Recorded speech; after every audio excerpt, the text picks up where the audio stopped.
नमस्कार, मैं हूं आपके साथ गौरव राजेंद्र। बुलेटिन की शुरुआत करते हैं। कलेक्टर संजय अग्रवाल ने अधिकारी कर्मचारियों को आतंकवाद विरोधी शपथ दिलाई और हर साल 21 मई को पूर्व प्रधानमंत्री राजीव गांधी की पुण्यतिथि पर आतंकवाद विरोधी दिवस मनाया जाता है। बता दें कि आतंकवाद के खतरे और इसके प्रभाव के बारे में लोगों में जागरूकता फैलाना इस आयोजन का उद्देश्य है और जिला कार्यालय परिसर में राष्ट्रपिता महात्मा गांधी की प्रतिमा के समक्ष कलेक्टर ने आतंकवाद हिंसा के खिलाफ शांति और एकता, मानवता और सद्भाव को बढ़ावा देने का संकल्प दिलाया है।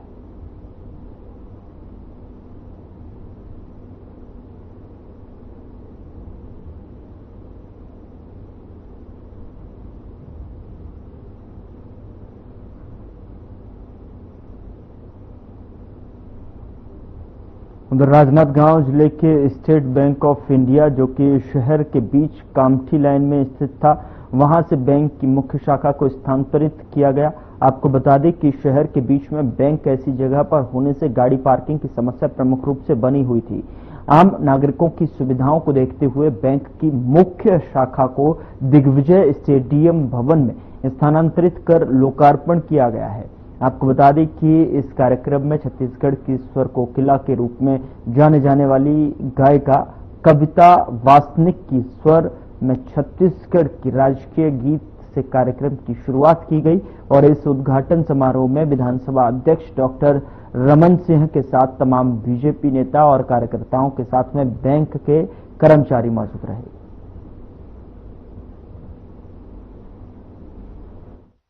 जो 1952 से राजनांदगांव में संचालित है, एक नवीन परिसर में आज विधिवत इसका काम प्रारंभ हुआ है और ये निश्चित रूप से इस बैंक के बारे में, चूंकि 52 से स्थापित है, 2 लाख खातेधारी है, 1,000 करोड़ का टर्नओवर है और करीब करीब 7,000 पेंशनधारी है जो इससे जुड़े हैं और 7 अलग अलग ब्रांच है। तो एक महत्वपूर्ण बैंक जो एसबीआई की विश्वसनीयता नंबर 1 है पूरे हिंदुस्तान में, सबसे बड़ा बैंक होने के नाते, और राजनांदगांव में भी इस नए जगह में आने से राजनांदगांव के हमारे हजारों लाखों खाते धारक के लिए भी सुविधाजनक होगा और बैंक को भी आराम से काम करने की सुविधा मिलेगी। इसका विस्तार होगा।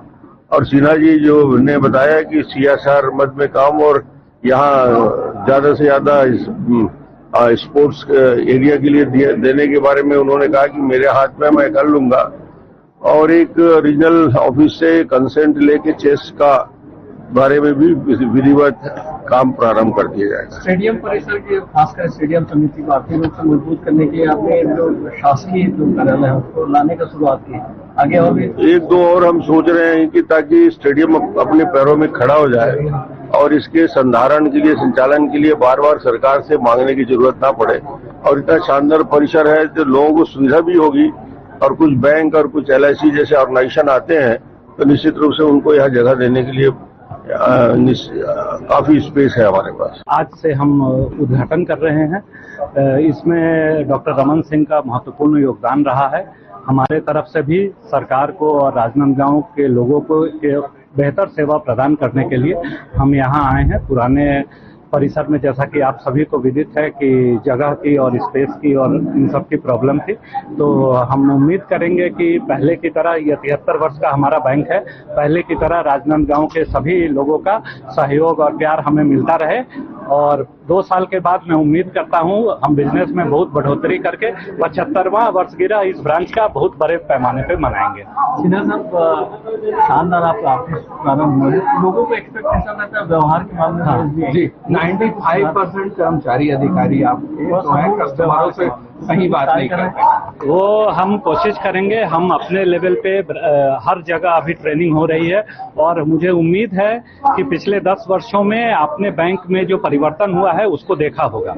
हालांकि परिवर्तन हमेशा गतिशील है और ये हर दिन हमको अपने में सुधार लाना है और हम अच्छे कस्टमर सर्विस देने के लिए प्रतिबद्ध हैं और हम उम्मीद करते हैं कि आप लोगों को आगे इस तरीके का शिकायत का मौका नहीं देंगे। लेकिन रिजल्ट नहीं दिखता सर, अच्छे कस्टमर दिखेगा। यह अगर आप 20 साल पहले के स्टेट बैंक को देखें और आज के देखें तो आप परिवर्तन पाएंगे। हर यहाँ भी लोग हैं और इमोशंस है सब में, तो कभी कभार कुछ गलतियां हो जाती है, बट हम उम्मीद करते हैं कि ट्रेनिंग से हम उन चीजों को सुधारेंगे और आगे इस तरह के शिकायत का मौका नहीं देंगे। हमें बहुत हर्ष का विषय बताते समय कि इस ब्रांच की आधारशिला डॉक्टर साहब द्वारा रखी गई थी और जिसमें उनके पूरे मार्गदर्शन से ये ब्रांच बन पाई है, और हम लोग बहुत बहुत धन्यवाद अर्पित करना चाहते हैं, क्योंकि जिस जगह पे ब्रांच थी वहाँ पार्किंग की बहुत बड़ी समस्या थी, पेंशनर की बहुत बड़ी समस्या थी। लोगों को बार बार यही सोचना था कि ब्रांच ऐसी रह जाएगी, पुरानी टाइप की ब्रांच है, और हमारे सभी लोगों के प्रयास से आज हम लोग इस ब्रांच का उद्घाटन कर रहे हैं। डॉक्टर साहब का बहुत बहुत धन्यवाद, जिनने अपना इतना बहुमूल्य समय दिया और हर स्टेज में उनसे बात होती रही है। सर ने हर बार उनको बताते गए कि भाई ऐसा करिए। तो डॉक्टर साहब का बहुत बहुत धन्यवाद है, बहुत बहुत आभार है, और हमेशा सर के सहयोग से हमें आगे मार्गदर्शन मिलता रहेगा और भविष्य में भी हम उम्मीद करेंगे कि सर हमें ऐसा ही अपना मार्गदर्शन हर जगह के लिए देते रहेंगे, जिससे हम लोग और अच्छा बेहतर कर पाएंगे। बहुत बहुत धन्यवाद। एक अवसर मिला, एक बार जब चुनाव लड़ने के लिए और जब बैंक में खाता खोलना होता है अलग, तो जो क्या एक ही 2 बार गया हूं मैं, किंतु पहुंच भी गए तो फाटक कैसे खुले इसकी चिंता रहती है। इतना कंजेस्टेड, इधर से गाड़ी मोटरसाइकिल आगे लाइन लगी, बहुत ही ऐसा जगह, और उतर भी गए तो सीढ़ी चढ़ना है। तो सब प्रकार से जो एक बैंक के लिए जैसा स्थान चाहिए था, मैं जैसे यहां कल्पना तो थी, किंतु यहां आने के बाद प्रवेश द्वार में ही ऐसा लगा कि यह है राजनांदगांव का बैंक, एसबीआई का। और अंदर आने के बाद तो लगा कि यह तो और जितना विस्तार अंदर ही अंदर आप कर ले, इतना यहां गुंजाइश है। मैं आज ऐसे समय पर, ऐसे शुभ अवसर पर मैं आप सबको बधाई देता हूं। छत्तीसगढ़ में कई ऐसी जगह अभी भी हैं जो आज भी कई सुविधाओं से वंचित हैं। आज भी छत्तीसगढ़ में न तो सड़कें सही हैं, न ही बिजली की व्यवस्था सही है और न ही ढंग का पानी है। क्षेत्रीय निवासी इन परेशानियों से उभरने के लिए लगातार सरकार और प्रशासन से गुहार लगाते रहते हैं, लेकिन किसी पर भी इसका कोई खासा असर दिखता नहीं है। ऐसा ही मामला बीजापुर जिले के सुराखेड़ा गांव का है, जहां पर ग्रामीण पिछले 10 सालों से सड़क और बिजली की मांग को लेकर परेशान है, फिर भी प्रशासन को इसकी सुध-बुध नहीं है। आखिर क्या है पूरा मामला, रिपोर्ट देखिए।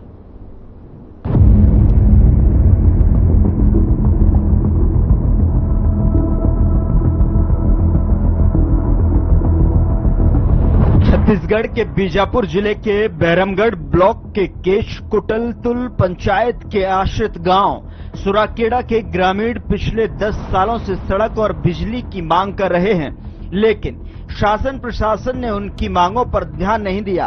अंततः तंग आकर ग्रामीणों ने खुद ही सड़क का निर्माण कराया। ग्रामीणों ने 1200 रुपए प्रति घर एकत्र कर सड़क का निर्माण कराया। यह स्थिति छत्तीसगढ़ के कई आदिवासी और दूरस्थ इलाकों की हकीकत को दर्शाती है, जहां बुनियादी सुविधाओं के लिए लोगों को संघर्ष करना पड़ता है। इन दिनों छत्तीसगढ़ सरकार पूरे प्रदेश में सुशासन त्योहार मना रही है, जहां लोग सड़क, पानी और बिजली जैसे मूलभूत सुविधाओं की मांग कर रहे हैं। पद में भी जमा करते रहे, पर उसका कोई कार्यवाही नहीं हुआ है। और अभी जो वर्तमान सरकार का सुशासन त्योहार का जो चल रहा है शिविर, उस शिविरों में भी ग्रामीणों ने लिख कर दिए, पर इसका कोई कार्यवाही नहीं हुआ। तो ग्रामीणों ने सोचा कि हम लोग शासन से मांग करते हैं, उस पर कोई कार्यवाही नहीं होता है, कोई मतलब तो है ही नहीं है। ग्राम पंचायत प्रस्ताव पास करता है, उसके बाद जनपद को देता है, उसके बावजूद उसका पालन नहीं होता है। सोचकर फिर ग्रामीणों ने पैसा हर परिवार से 1200 रुपये चंदा करके अपना रोड बनाने का फैसला किया है, और इस रोड को ग्रामीणों ने ही सब सलाह मशुरा करके खोदवाना चालू किया है। तो ये ग्राम पंचायत केसकुतुल का एक सूराकाड़ा पारा आता है, उसमें लगभग 65 घर है। तो उस जनता के लिए आना जाना बहुत दिक्कत जा रहा था, तो इसलिए राशन पानी पहुंचना मुश्किल या ऐसी ग्रामीण बाजार मार्केट जाने के लिए मुश्किल जाता था। तो बारिश में तो और ज्यादा चिकल होता था, मोटरसाइकिल जाने लायक ना साइकिल जाने लायक ना पैदल जाने लायक है स्थिति था। तो इसलिए हम सरकार को कई बार, बीजेपी सरकार कांग्रेस सरकार दोनों सरकार को हम कई बार आवेदन करके देखे, तो सरकार की तरफ से कुछ सुविधा नहीं है। तो इसलिए हम गांव वाले स्थिति देख के गांव वालों ने बैठकर निर्णय किए कि हम गांव वाले ही पैसा इकट्ठा संदा करके तो रोड को मशीन लगा के करेंगे। ये वाला गांव वालों का निर्णय है। इसका पहले तो और पगडंडी टाइप का था सर, मतलब पैदल भी मुश्किल ले जाते थे, मतलब बारिश में मतलब फाड़ सड़ना मुश्किल होता था, तो ये स्थिति था।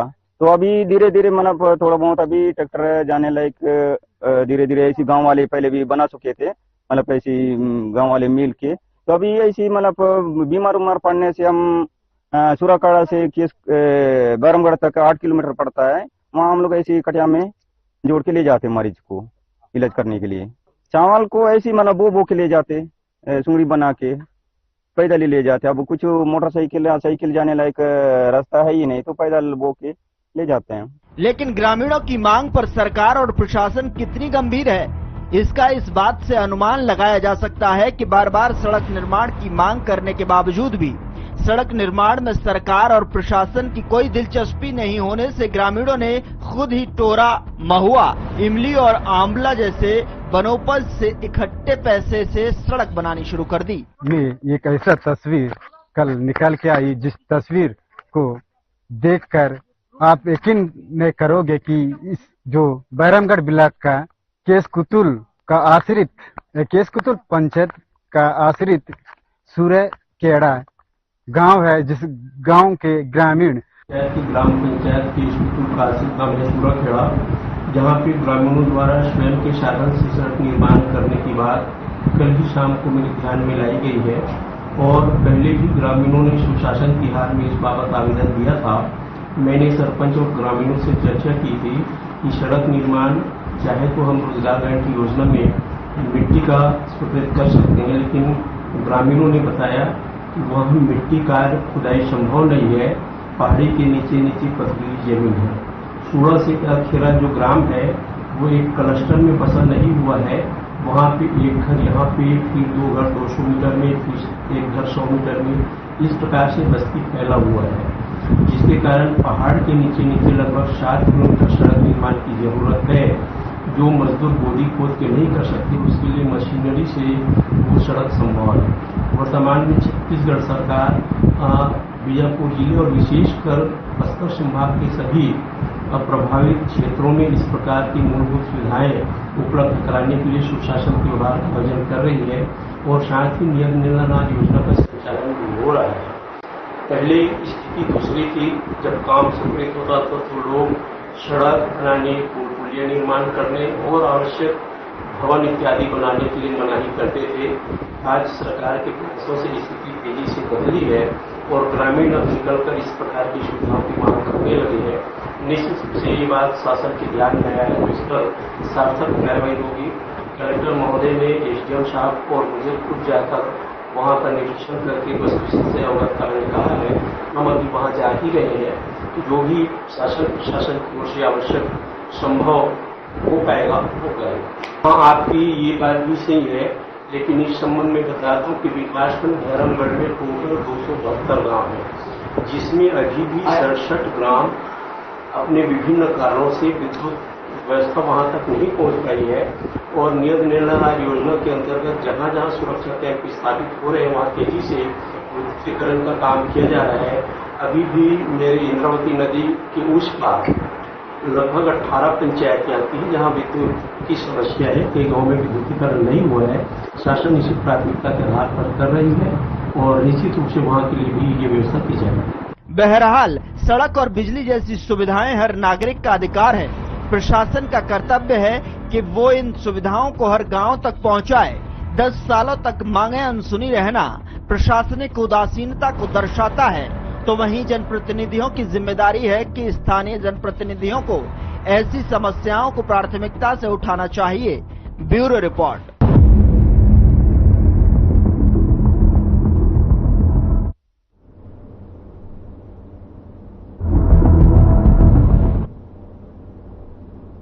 नगर निगम चुनाव से पहले राजनांदगांव शहर की सड़कों को दुरुस्त करने के लिए लगभग 10 करोड़ रुपए की लागत से 42 सड़कों का निर्माण कार्य शुरू किया गया है, लेकिन इस सड़क के निर्माण की गुणवत्ता को लेकर सवाल उठ रहे हैं। कई क्षेत्रों में सड़कों से डामर उखड़ने लगा है और लगभग 6 से 7 वर्षों से शहर के अधिकांश क्षेत्रों की अंदरूनी सड़कों का निर्माण नहीं हुआ था। सड़कें जर्जर हो चुकी थीं और इसके बाद प्रदेश में सरकार बदली और सड़कों की तस्वीर बदलने के लिए राशि स्वीकृति हुई है। शहर की सड़कों का निर्माण कार्य भी शुरू हुआ है तो अब तक जारी है। आपको बता दें कि सड़क निर्माण की गुणवत्ता को लेकर शहर की कई क्षेत्रों में सवाल उठने लगे हैं। शहर के भीतर क्षेत्रों में बनी कुछ सड़कें अपने निर्माण के लगभग 10 से 15 दिनों में ही उखड़ती दिखाई दे रही हैं। शहर के दुर्गा चौक से दिग्विजय कॉलेज जाने वाली सड़क निर्माण के दौरान पुरानी सड़क से कम चौड़ी सड़क का निर्माण यहां दिखाई देता है। बेतरतीब हुई इस सड़क निर्माण के चलते जो है तमाम तरीके की जो है लोगों को परेशानी भी होती है, जिसको लेकर स्थानीय लोगों द्वारा आक्रोश भी जताया जा रहा है।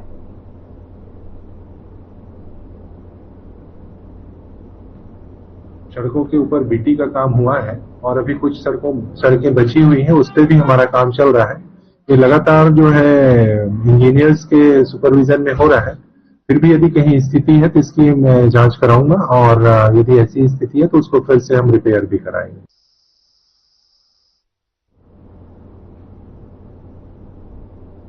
छत्तीसगढ़ जिला राजनांदगांव के डोंगरगांव थाना क्षेत्र में प्राइवेट स्कूल की शिक्षिका का दिन दहाड़े अपहरण कर पेट्रोल डालकर जिंदा जलाने का प्रयास करने वाले सभी आरोपियों को पुलिस ने धर दबोचा है। आपको बता दें कि मामला 3 दिन पहले का है। डोंगरगांव का थाना क्षेत्र के अंतर्गत प्राइवेट स्कूल में जो है जिंदा जलाने का प्रयास करने वाले उनके सहयोगी का जो है पुलिस ने गिरफ्तार कर लिया है। और आपको बता दें कि मुख्य आरोपी अनूप चंद्राकर सहित 2 लोगों को पुलिस ने पकड़ा है, जिन पर अपहरण सहित कई धाराएं लगी हुई हैं। और दिन दहाड़े अपहरण कर पीड़ित महिला से जबरदस्ती शादी करने का मामला सामने आते ही इसमें राजनीतिक भी शुरू हो गई है।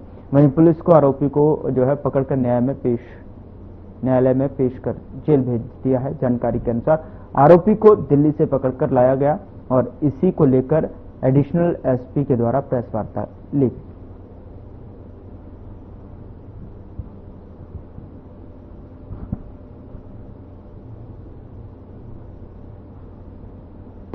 थाने में प्रार्थी ने शिकायत दर्ज कराई कि एक युवती को किडनैप कर लिया गया है। मामले की जब जांच पड़ताल की गई तो मामला इस प्रकार से है कि युवती को कुछ लोगों ने किडनैप करके जंगल में ले गए और उसके ऊपर पेट्रोल डाल के दबाव पूर्वक उससे शादी की है और उससे वीडियो डलवाया फेसबुक में कि वो सहमति से शादी कर रही है।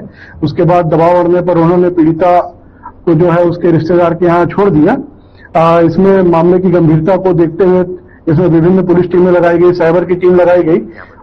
2 आरोपियों को तत्काल इसमें घटना के बाद गिरफ्तार कर लिया गया था, रोशन निषाद और तामेश्वर निषाद।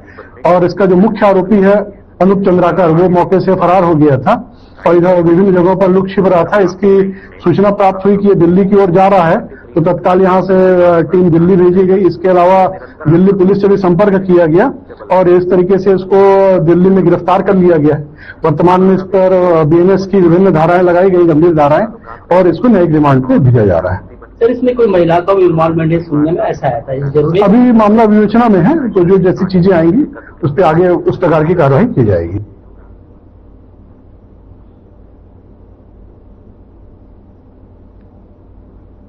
और आपको ले चलते हैं कांसेबिल समाधान शिविर का आयोजन किया गया है, जिसमें सीएम साय ने शिरकत की।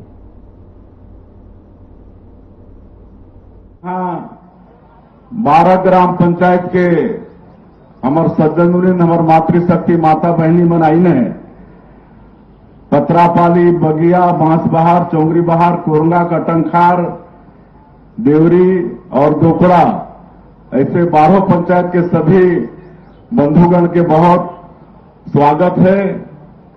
और ये शंकर भगवान के प्रांगण में हमें सब कार्यक्रम करत ही तो भगवान शंकर के आशीर्वाद हमारा सबला मिलते रहे।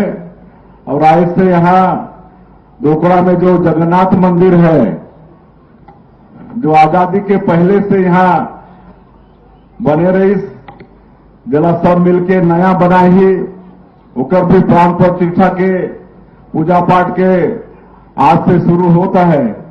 तो ऐसे जगन्नाथ स्वामी के भी आशीर्वाद हमारे क्षेत्र में सबके ऊपर में बनल रहे, ऐसा मैं भगवान जगन्नाथ से प्रार्थना करत हूं। और हमारे पूर्व वक्ता मन बताइन, विधायक जी भी बताइन कि ये जो सुशासन तिहार चलत है, ये सुशासन तिहार 8 अप्रैल से शुरू हुई से और 31 मई तक चलने वाला है। और इस सुशासन तिहार के मतलब है कि आपन आशीर्वाद देके जो हमारा सरकार में बैठाया है, तो 1.5 साल में हमन मोदी के गारंटी ला भी पूरा करत हन और नया नया योजना मन भी लागू करत हन। तो सबके लाभ आप मन ला पहुंचत है कि नहीं, आप मन के गांव तक पहुंचत है कि नहीं, प्रधानमंत्री आवास बनत है कि नहीं, राशन वासन सब समय पर पहुंचत है कि नहीं, बिजली कैसे रहे, पानी सब पहुंचत है कि नहीं, ये सब देखे के काम इस सुशासन तिहार के कर उद्देश्य है। और जो सरकार अच्छा काम करेल वही जनता के बीच में जाके अपन रिपोर्ट कार्ड प्रस्तुत करे के हिम्मत भी रखेल। तो आप मन के आशीर्वाद से 1.5 साल से हमें मोदी के करीब करीब हर गारंटी ला पूरा करे ही। आप वाला मालूम है कि पिछला 5 साल कांग्रेस के सरकार में हमारे गांव में एक ठन प्रधानमंत्री आवास नहीं बने रही। रमन सरकार में जो शुरू हो रही वो भी अधूरा रह गिरी, होकर भी अगला किस्त नहीं मिले रही। और इस तरह से 18 लाख गरीब मन के हक छीने गिरी, सो मन के सिर से छत के हक छीने गिरी। लेकिन आप मला मालूम है कि विधानसभा चुनाव के समय हमारे देश के प्रधानमंत्री नरेंद्र मोदी जी वादा करे रहे कि भारतीय जनता पार्टी की सरकार बनेगी तो मुख्यमंत्री का पहला काम होगा 18 लाख गरीबों का मकान का स्वीकृति देना। और आप मला बताते हुए गौरव होते कि आप मन के बेटा, अभी दोकड़ा तो मोर गांव घर है, नदी के ऊपर हमारे गांव बगिया है, तो आप मन के बेटा आज हमारे देश के प्रधानमंत्री और भारतीय जनता पार्टी के कारण आज प्रदेश के मुख्यमंत्री के रूप में काम करत। ये आप सबके आशीर्वाद है, भगवान शंकर के, जगन्नाथ स्वामी के ये आशीर्वाद है। और आज हमारी सरकार 1.5 साल में जब मुख्यमंत्री के रूप में शपथ लें तो दूसरे ही दिन पहला कैबिनेट बुला के 18 लाख प्रधानमंत्री आवास के स्वीकृति देने के काम करें। और आज लगातार मकान बनत भी है, गृह प्रवेश भी कराथन। आपला मालूम है बिलासपुर में जब हमारे देश के प्रधानमंत्री आए रहे तो एक साथ 3 लाख प्रधानमंत्री आवास वाला उनके गृह प्रवेश कराए रही। अभी अंबिकापुर में हमारे केंद्र के मंत्री, पंचायत ग्रामीण विकास मंत्री, कृषि मंत्री शिवराज सिंह चौहान आए रहे तो 51,000 मकान के गृह प्रवेश करा रही। और आज भी यहां मन गृह प्रवेश कराए हैं और नया भवन के, नया प्रधानमंत्री आवास के स्वीकृति भी दे हैं। तो ये हमारी सरकार काम करत है। आज एससीसीसी 2011 और आवास प्लस में जेकर भी नाम सर्वे सूची में है वो सब ला मकान मिल जाही। अभी जो 3 लाख शिवराज सिंह चौहान दे के गई ने तो ये पूरा दोनों लिस्ट खत्म हो जाएगी। अब आवास प्लस के सर्वे हो ही है।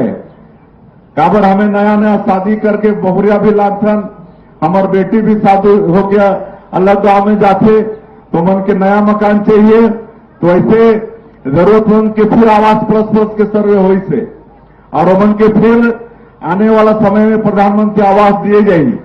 हमारे देश के प्रधानमंत्री ये साल के बजट में फिर 3 करोड़ प्रधानमंत्री आवास पूरे देश में बनाए के बजट में प्रावधान करी से।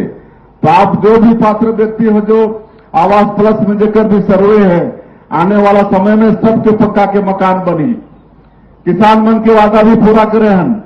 2 साल से 21 क्विंटल प्रति एकड़ धान खरीदे थन, 3100 रुपया धान के कीमत भी दे थन।